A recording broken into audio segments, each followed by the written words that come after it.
سبحان اللہ. اخلصوا دینہم، اور اپنا دین، اپنی زندگی، اپنی معافہ، اپنی تقوی و طہارت، اپنی عبادت، اپنی بزرگی، واخلصوا دینہم خالص اللہ کے لیے. سبحان اللہ. یعنی عبادت اللہ کے لیے، ریاضت اللہ کے لیے، تقوی و طہارت اللہ کے لیے، بزرگی اللہ کے لیے، خدمت اللہ کے لیے ہو جائے. تو رب نے فرمایا فَأُولَٰئِكَ مَعَ الْمُؤْمِنِينَ، میں ان کو اپنے پیارے مومنوں میں شامل کر دیتا ہوں. آج ہم لوگوں کے اندر صدق اللہ العلی العظیم وصدق رسولہ النبی الکریم ونحن على ذلك لمن الشاهدين والشاکرین والحمد للہ رب العالمین. درود پاک بلند آواز کے ساتھ پڑھیں اللہم صلی علی سیدنا و مولانا محمد وعلی آل سیدنا محمد صلی اللہ تعالی علیہ وآلہ وسلم.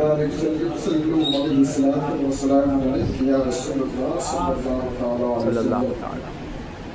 دیوان کی یہ عشق بڑی چیز ہے سنا، سبحان اللہ. یہ اس کا کرم ہے جسے دیوانہ بنا دے. سبحان اللہ. دیوانے کے نظر کو جہاں دیکھتا ہے، دیوانے کے نظر کو جہاں دیکھتا ہے، دیوانہ نہ جانے کہاں دیکھتا ہے. کیا بات ہے. سبحان اللہ. الٹے ہی چال چلتے ہیں دیوان گانے عشق، آنکھوں کو بند کرتے ہیں دیدار کے لیے. سبحان اللہ. جب اللہ والے اپنی آنکھیں بند کرتے ہیں تو نہ جانے کیا کیا دیکھتے ہیں. چند شعر حضور فیض العارفین کو اپنی نگاہوں میں رکھیں اور سماعت کیجیے. نہ مشکل پاس سے گزرے نہ کوئی دکھ ستاتا ہے، نہ مشکل پاس سے گزرے نہ کوئی دکھ ستاتا ہے، غلام آسی پیا تجھ سے زمانہ فیض پاتا ہے. سبحان اللہ. سبحان. جب غلام آسی پیا سے زمانہ فیض پاتا ہے، جو لوگ غلام آسی پیا سے فیض پاتے ہیں ان کے پاس سے مشکلیں کبھی نہیں گزرتی ہیں. دشواریاں دیکھ کر کے دور کھڑی ہو جایا کرتی ہیں. نہ مشکل پاس سے گزرے نہ کوئی دکھ ستاتا ہے، غلام آسی پیا تم سے زمانہ فیض پاتا ہے.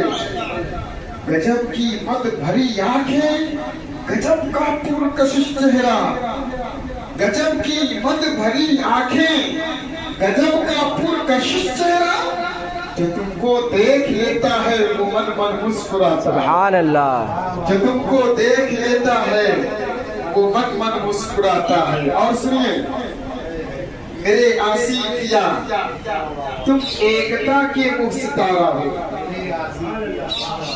سبحان میرے اللہ. آسی پیا، میرے آسی پیا تم ایکتا کے وہ ستارہ ہو جو مدپور کی زمین سے آسمان پر جگمگاتا ہے. سبحان اللہ. جو سبحان. مدپور کی زمین سے آسمان پر جگمگاتا ہے. اور سخی تو اس قدر ہو جس کا ذکر کیا کرنا. اگر آج صوفی لقمان چچا چند چیزیں لے کر کے تقسیم کرنے کے لیے گلی کے باہر نعرہ تکبیر، نعرہ رسالت. بڑا سخی ہے، بڑی سخاوت کرتا ہے، لیکن اللہ والوں کی سخاوت کا کیا کہنا. سخی تو اس قدر ہو کہ جس کا ذکر کیا کرنا، تمہارے در پہ جو جاتا ہے جھولی بھر کے آتا ہے. سبحان اللہ. تمہارے در پہ جو جاتا ہے جھولی بھر کے آتا ہے، اور اسی پل چین مل جاتا ہے میرے قلب کو آرس. سبحان اللہ. اسی پل چین مل جاتا ہے میرے قلب کو آرس. زباں پر جب کبھی آسی پیا کا نام آتا ہے. سبحان اللہ. زباں پر جب کبھی آسی پیا کا نام آتا ہے. میرے دوستو سخاوت کی بات ہوئی تھی. ہم ہوں، آپ ہوں، یا کوئی بھی دنیا دار ہو، کسی شخص کے پاس کوئی نعمت تقسیم ہو رہی ہو، آپ ایک مرتبہ لے لیں گے تو دوسری مرتبہ جائیں گے تو لائن سے وہ باہر کر دے گا. یہ نعمت آپ کو مل چکی ہے، اب آپ یہاں سے آگے بڑھو. لیکن اللہ رب العزت نے اپنے محبوب بندوں کو ایسی نعمت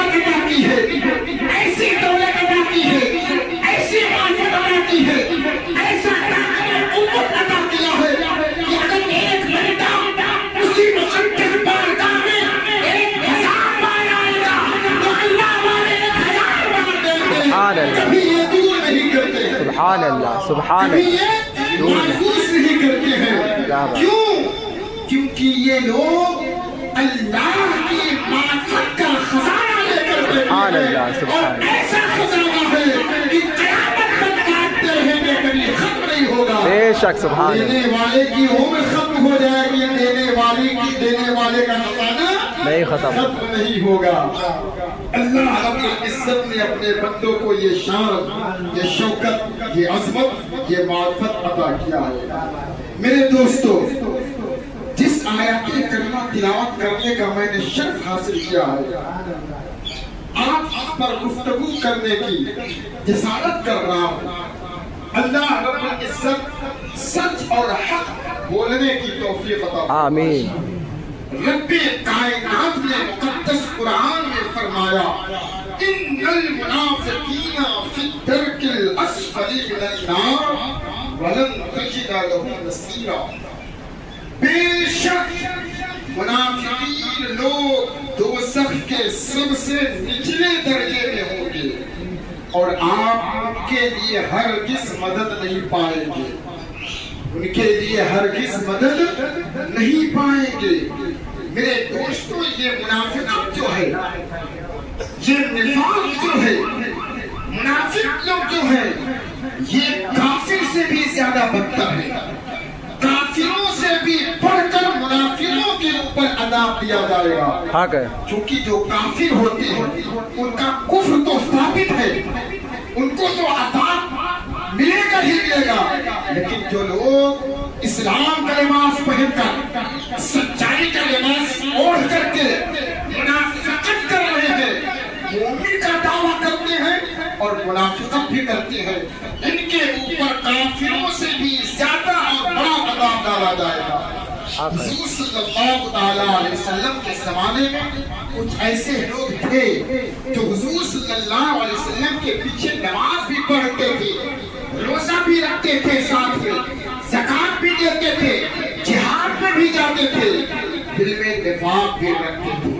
انہوں نے اپنے مومن ہونے کا دعویٰ کیا, ہم مومن ہو گئے. قرآن کی آیت نازل ہوئی, ابھی مومن نہ کہو بلکہ یہ کہو کہ ہم اسلام لائے ہیں. اسلام کی بات کرو, مومن نہ کہو. کیوں؟ لما يدخل الایمان فی قلوبکم, چونکہ ایمان کا بیج ابھی تمہارے دلوں کی زمین میں بویا نہیں گیا. اللہ پھر ایمان کے لیے کیا چاہیے؟ ایمان کے لیے ایک فضا چاہیے, اور اس فضا میں سوئل محبت کی ہو اور آب و ہوا ادب مصطفیٰ کی ہو. سبحان اللہ. محبت اور ادب جب دونوں مل جاتی ہے تو شک نہیں رہتا, تشدید ختم ہو جاتا ہے اور ایمان شروع ہوتا ہے عدم تشدید سے, یعنی شک کی جڑ کو کاٹ دینے سے. ایک طرف علم اور عمل ہے, دوسری طرف عشق اور ادب ہے. آج لوگ صرف اور صرف علم کی بات کرتے ہیں. وہ علم سے انسان کچھ حاصل نہیں کر سکتا جس علم میں عشق مصطفیٰ کی, بے شک حق ہے. جس علم میں ادب رسول کی تعلیم و تربیت نہ پائے گا. بے شک حق ہے. علم جب کام آئے گا جب عشق مصطفیٰ کی تحریف پر لے جا کر کے ادب رسول کا جام پھیلا. سبحان اللہ سبحان اللہ. اللہ رب العزت نے فرمایا, ان المنافقین فی الدرک الاسفل من النار ولن تجد لهم نصیرا. بے شک منافق لوگ دوزخ کی سب سے نچلے درجے میں ہوں گے اور ان کے لیے آپ کوئی مدد نہ پائیں گے. الا الذین تابوا, مگر وہ لوگ جنہوں نے توبہ کی. نفاق کرنے والوں, منافقت کرنے والوں, کفر کرنے والوں, بد اخلاقی کرنے والوں, حضور کی شان عظمت پر کلمات کفر بولنے والوں, الٹی سیدھی حرکتیں کرنے والوں, اگر تم نے جرم کر لیا ہے, اگر تم نے توحید کی, توہین کی, رب کی شان میں کفر بک دیا تو آؤ قرآن کی تلاوت کرو. رب کائنات نے فرمایا الا الذین تابوا, مگر وہ لوگ جنہوں نے توبہ کر لی سبحان اللہ وَأَصْلَحُوا سبحان پھر اللہ اپنی اصلاح کر لی توبہ کی اصلاح کی وَاعْتَصَمُوا اور پھر اللہ کی رحمت والی لٹکتی ہوئی رسی کو مضبوطی سے پکڑ لیا سبحان اللہ اخلصوا دینہم اور اپنا دین اپنی زندگی اپنی معافت اپنی تقوی و طہارت اپنی عبادت اپنی بزرگی واخلصوا دینہم خالص اللہ کے لیے سبحان اللہ یعنی عبادت اللہ کے لیے ریاضت اللہ کے لیے تقوی و طہارت اللہ کے لیے بزرگی اللہ کے لیے خدمت اللہ کے لیے ہو جائے تو رب نے فرمایا فَأُولَئِكَ مَعَ الْمُؤْمِنِينَ میں ان کو اپنے پیارے مومنوں میں شامل کر دیتا ہوں آج ہم لوگوں کے اندر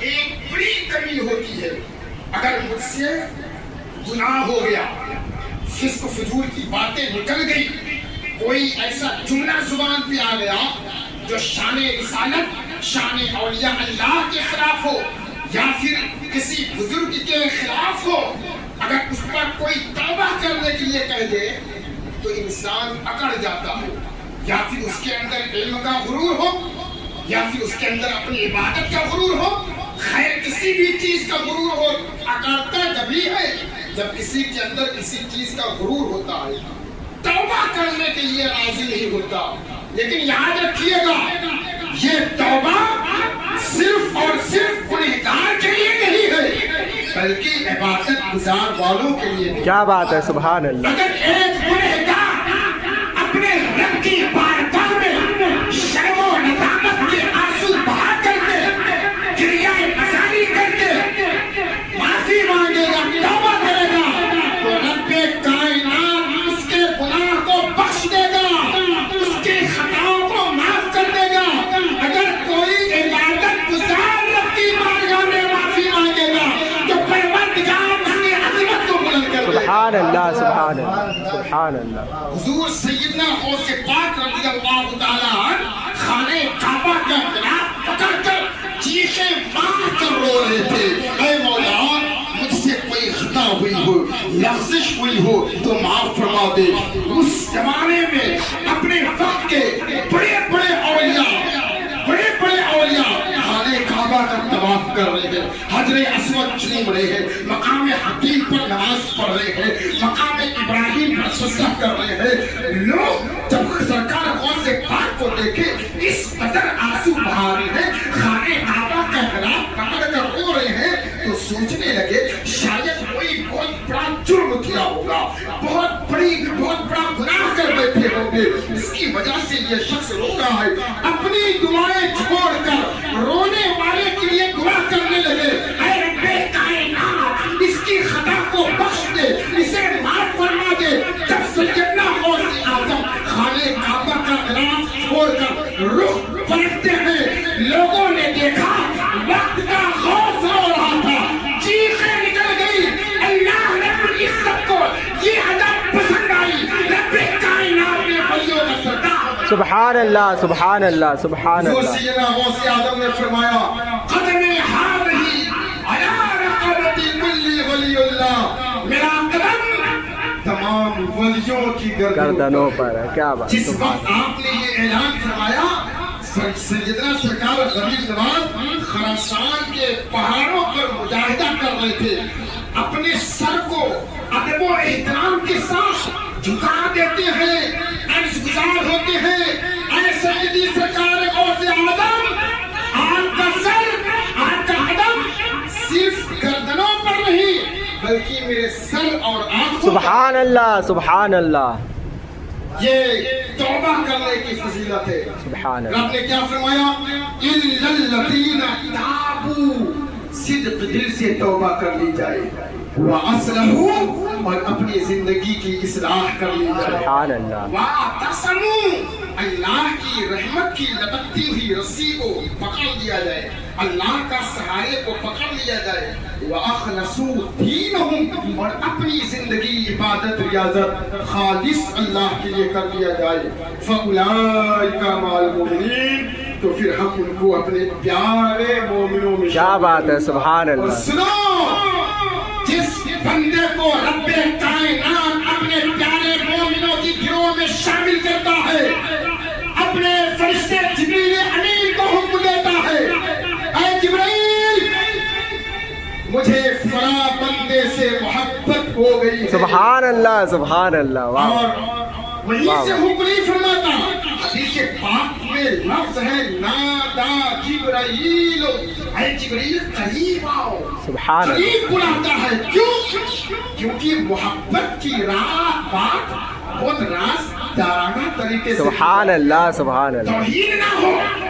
رب اگر وہیں سے فرما دیتا جبریل مجھے اس بندے سے محبت ہو گئی، تو اس محبت میں اتنی لذت نہیں ہے جتنی لذت ان کو اپنے پاس بلا کر بتانے میں ہے کہ مجھے آپ سے محبت ہے.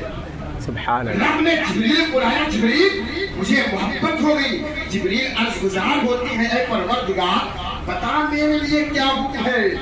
اللہ ارشاد فرماتا ہے جب مجھے محبت ہو گئی فأحببه محبه فأحببته محبه، تب تو بھی محبت کر. سبحان اللہ، سبحان اللہ. امین بھی محبت کرتے ہیں. سبحان پھر اس کے بعد رب فرماتا ہے آسمانی فضاؤں میں اعلان کر دے تمام فرشتے رب کے اس بندے سے محبت کرے. تمام فرشتے رب سے محبت کرنے لگتے ہیں. پھر اللہ حکم دیتا ہے جبریل کو ثم تنزل له المحبت فی اہل الارض. اے جبریل اب میرے اس محبوب بندے کی محبت کو عرش اعظم سے فرش زمین پر لے جا. سبحان اللہ. اعلان کر دے کہ مجھے اس بندے سے محبت ہوئی ہے جس بندے کا نام غلام عاصی کیا ہے. سبحان اللہ، تو سبحان بھی اللہ. اس سے محبت کر. واہ واہ. تو تمام زمین پر رہنے والے بندے اللہ کے اس مقرب بندے سے محبت کرتے ہیں. سبحان اللہ، سبحان اللہ. اب ایک نقطے کی بات بولوں.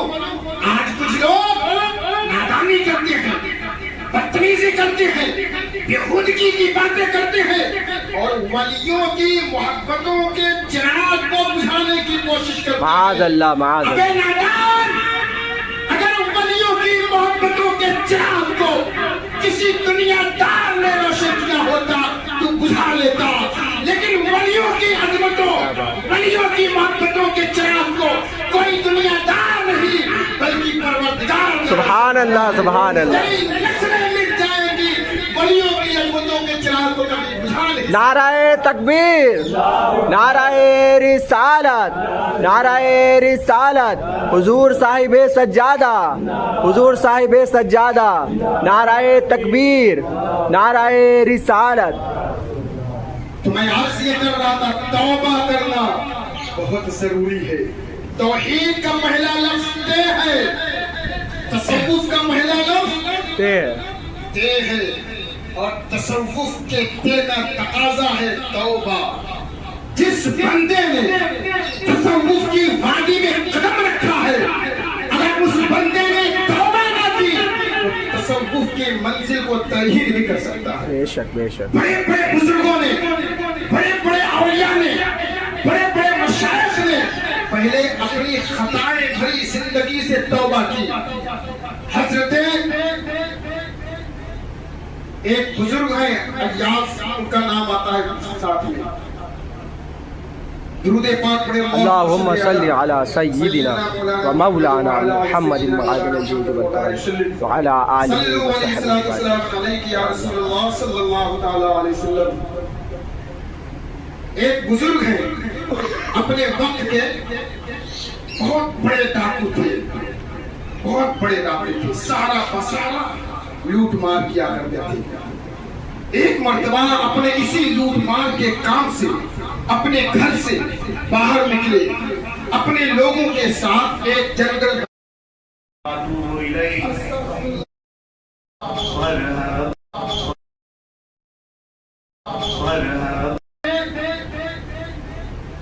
ایک بزرگ ہے ایاز، ان کا نام آتا ہے ساتھ میں. درود پاک پڑھے. اللہم صلی علی سیدنا و مولانا محمد معادن الجود والکرم وعلی آلہ وصحبہ اجمعین.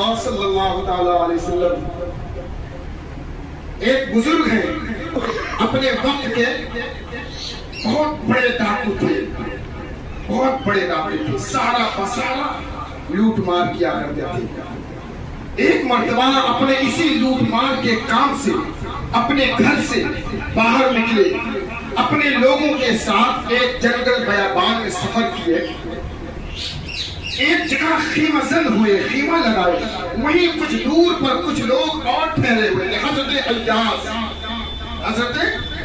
ایاس رضی اللہ تعالی۔ تو جب انہوں نے خیمہ لگایا اپنا، تو اس خیمے سے، جو خیمہ پہلے سے لگا ہوا تھا، وہاں پر ایک شخص قرآن کی تلاوت کر رہا تھا، أَلَمْ يَأْنِ لِلَّذِينَ آمَنُوا أَن تَخْشَعَ قُلُوبُهُمْ لِذِكْرِ اللَّهِ، کیا ایمان والوں کے لیے ابھی وہ گھڑی نہیں آ پہنچی کہ جن کا دل ذکر خدا کے لیے، ذکر مصطفیٰ کے لیے جھک جائے؟ یہ اللہ کا پیار بھرا پیغام سبحان اللہ، سبحان حضرت ایاس کے کانوں میں گونجا، حضرت ایاس کی روح مچل گئی، سبحان اللہ، سبحان اللہ، حضرت ایاس کی روح مچل گئی۔ انہوں نے چیخ کر کہا، اے رب کائنات، تیرے ایاس کے لیے یہ دن آ گیا، تیرے ایاس کے لیے یہ لمحہ آ گیا، تیرا ایاس تمام فسق و فجور سے، ظلم و ستم سے، چوری ڈکیتی سے سچے دل سے توبہ کرتا ہے اور اپنا دل اپنی زندگی تیرے حضور پیش کرتا ہے، سبحان اللہ، سبحان اپنی پچھلی زندگی سے تائب ہو گئے، سچی توبہ کی۔ اللہ رب العزت نے حضرت ایاس کو معرفت عطا فرما دیا، سبحان اللہ، اور ایسی ولایت عطا فرمائی، ایسی ولایت عطا فرمائی، جب حضرت ایاس مکہ معظمہ پہنچے، خانہ کعبہ کا طواف کر رہے ہیں، تو ایاس رضی اللہ تعالیٰ عنہ کی زیارت کر کے بے شمار لوگ اولیاء کاملین بن گئے۔ یہ کتابوں کے اندر موجود ہے۔ تو میرے دوستو، توبہ بہت ضروری ہے ہر بندے کے لیے۔ گنہگار ہوگا، اس کے گناہ خطا معاف کر دیے جائیں گے۔ اگر عبادت گزار توبہ کرے گا، نیکوکار توبہ کرے گا، اس کے درجات کو بلند کر دیا سبحان جائے گا، اللہ، اس کے مقام کو بلند کر دیا جائے گا۔ میں تصوف کی بات چھیڑا تھا، تصوف کا دل پہلے توبہ کرنا ہے۔ جس بندے نے اللہ کی بارگاہ میں توبہ کرنے کے لیے ایک قدم اٹھایا، رب فرماتا ہے اگر تم میری رحمت کی طرف ایک قدم اٹھاتے ہو، میری رحمت 70 قدم بڑھ گئی۔ سبحان اللہ، سبحان اللہ، سبحان اللہ، اگر کوئی بندہ رب کی رحمت کی طرف، رب کی قربت کی طرف، رب کی معرفت حاصل کرنے کے لیے چل کر جاتا ہے، تو اللہ کی رحمتیں دوڑ کر اس کو اپنی آغوش میں لے جاتی ہیں۔ سبحان اللہ، سبحان اللہ، میرے دوستو، توبہ کرنے سے انسان کے خطائیں معاف ہو جاتی ہیں، توبہ کرنے سے اللہ کے عذاب رحمت میں بدل جاتے ہیں، توبہ کرنے سے اللہ کا بندہ، اللہ کا گنہگار بندہ رب کا محبوب بندہ کر جاتا ہے۔ لیکن صرف زبان سے توبہ توبہ کی، پھر زندگی سے پلٹ آ، پھر وہی کام کرنے لگے، تو فقط یہ توبہ توبہ نہ ہوگی۔ یہ توبہ آپ کی زندگی کے کائے کو پلٹ نہ سکے گی۔ اس توبے سے رب کی معرفت حاصل بھی ہو سکتی ہے۔ توبہ کرنے کے بعد اپنی پوری زندگی کی اصلاح کر لی جائے، یعنی آپ کی وہ زندگی جو خطاؤں میں گزر رہی تھی، جو بے وفاؤں میں گزر رہی تھی، آپ کی وہ زندگی جو فسق و فجور میں گزر رہی تھی، ان زندگیوں میں تبدیلی آ جائے۔ اب آپ کی زندگی عبادت کا پیکر بن جائے، آپ کی زندگی ریاضت کا پیکر بن جائے، آپ کی زندگی نیکوکار میں لگ جائے، تب اللہ کی معرفت، تب اللہ کی محبت، تب اللہ کی قربت آپ لوگوں کو۔ سبحان اللہ، سبحان اللہ، اللہ رب العزت اپنی بارگاہ میں اس مختصر سے گفتگو کو قبول مقبول آمین ثم آمین، اور سچ حق بولنے کی توفیق آمین، ہمارے بولنے میں آپ حضرات کے سننے میں کسی قسم کی لغزش تا غلطی ہوئی ہو اپنے فضل سے معاف فرمائے. آمین. رب کی بارگاہ میں حضور علیہ الصلوۃ والتسلیم کو حاضر اور ناظر گواہ بناتے ہوئے میں توبہ کرتا ہوں. استغفر اللہ ربی من کل ذنب واتوب الیہ. اشہد ان لا الہ الا اللہ وحدہ لا شریک لہ واشہد ان محمدا عبدہ ورسولہ. ایک بات اور سنیے، زندگی اور موت، جسم اور روح کے درمیان اگر محبت ہے، جسم اور روح کے درمیان اتفاق اتحاد ہے، تب آپ کی زندگی ہے. اگر نہ اتفاقی ہو گئی، جسم اور روح میں نفرت ہو گئی، جسم اور روح جدا ہوگا، تو آپ کی آنکھ موجود رہے گی، دیکھ نہیں سکے گی. زبان منہ کے اندر ہے، بول نہیں سکیں گے. کان ہے، سن نہیں سکیں گے. ہاتھ ہے، پکڑ نہیں سکیں گے. پاؤں ہے، چل نہیں سکیں گے. کیوں؟ کیونکہ آپ کے جسم کو روح سے نفرت ہو گئی، روح نکل گئی. ٹھیک اسی طرح معاشرے میں، سوسائٹی میں، کلچر میں، سماج میں لوگوں کے درمیان اگر نفرت ہو گئی، تب پھر وہ نفرت اور محبت کے درمیان ایک دیوار کھڑی ہو جاتی ہے جو آپ کے قلب کو دوسرے کے قلب سے جڑنے نہیں دے گا. میری التجا ہے، میری گزارش ہے، میری خواہش ہے، نفرتوں کے شاخ کو کاٹ دیا جائے، بے شک محبتوں کی ہواؤں کو چلایا جائے. اگر ہماری غلطی ہے تو اپنے سے جھک کر کے سامنے والے سے معافی طلب کی جائے. سامنے والے کی غلطی ہے تو سامنے والے تک پیغام پہنچایا جائے کہ نہیں، جو کچھ ہوا سو ہو گیا، لیکن اب اس وادی میں اگر ہوا چلے گی تو صرف محبت کی ہوا چلے گی. سبحان اللہ، کیا بات ہے. اللہ رب العزت ہمارے کانپور کے اس روشن نگر کو شاد و آباد رکھے. آمین. جیسا اس کا نام ہے روشن نگر، اس روشن نگر سے وادی عشق کی روشنی پھوٹے، اس روشن نگر سے وحدانیت کی روشنی پھوٹے، مصطفیٰ کی عظمت کی روشنی پھوٹے، اولیاء کرام کی محبت کی روشنی پھوٹے، اور ہر ایک کے قلب کو روشن اور منور فرمائے. آمین. استغفر اللہ ربی من کل ذنب واتوب الیہ. السلام علیکم ورحمۃ اللہ. وعلیکم